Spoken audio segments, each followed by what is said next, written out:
Türkiye'de kalan Türkmenistan vatandaşları rüşvetle Özbekistan üzerinden evlerine döndü. Türkmenistan 2 yıllık bir aradan sonra 1 Haziran'da Kazan ve Dubai seferlerine yeniden başladı. Ancak talebin yüksek olmasına ve binlerce göçmenin Türkiye'deki anavatanlarına dönmeyi beklemesine rağmen İstanbul'a uçuşlar henüz başlamadı. Türkmenistan Chronicle'ına göre Aşkabat ve Ankara, Türkiye'deki Türkmen vatandaşlarına yönelik vizesiz rejimin kaldırılması için görüşmelerde bulunuyor. Bu bağlamda Türkmenistan vatandaşları evlerine dönmek için farklı yollar arıyorlar.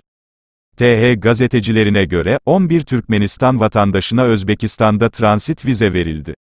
Bunlardan 8'i Buhara'ya, 3'ü Taşkent'e uçtu. Buhara'yı ziyaret eden vatandaşlar, Alap-Farap sınır kapısından evlerine girmeye çalıştı. Ancak Türkmen pasaportları eve dönmek için yeterli değildi.